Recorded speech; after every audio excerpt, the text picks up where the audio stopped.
queen from away down yonder in New Orleans. Marielaveau.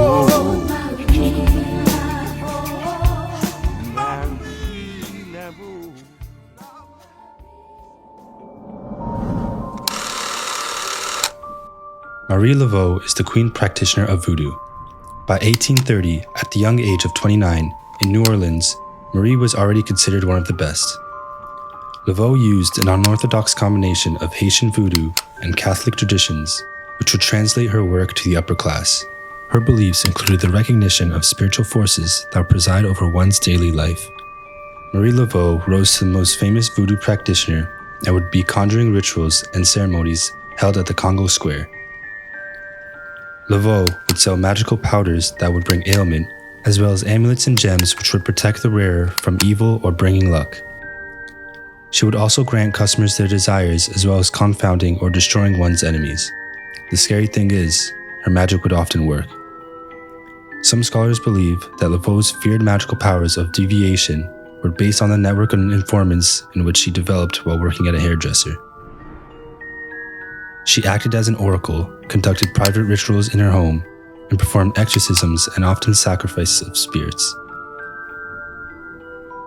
A local newspaper once referred to as the notorious hag who reigns over the ignorant and superstitious. She was feared for her power, with the numerous stories of what happened to anyone who offended her.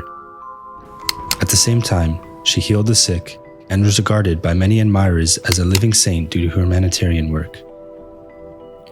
Rich and poor sought the aid of her dark powers to control lovers, gain fame and fortune, and to even become pregnant.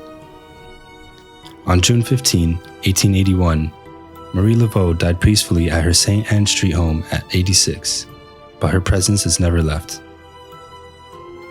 Marie Laveau was buried in St. Louis Cemetery in the Laveau-Clapon family crypt. Of all the elaborate grave sites to be found in New Orleans, her gravesite attracts most visitors each year. There is another crypt in Cemetery No. 2 that is known as the Wishing Vault or the Voodoo Vault, where visitors illegally draw XXX on the white slab in hopes that Laveau's spirit will grant them a wish. According to tradition, Marie's spirit would personally intervene into anyone who offers coins, Mardi Gras beads, flowers, rum, or candles. Marie Laveau continues to be a central figure of Louisiana voodoo and of the New Orleans culture.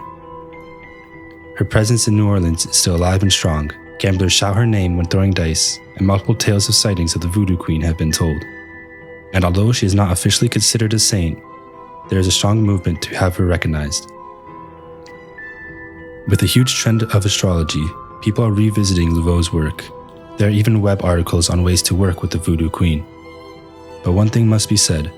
For someone to take such a dark practice and turn it into a 200-year-old cult, surely there's something to it.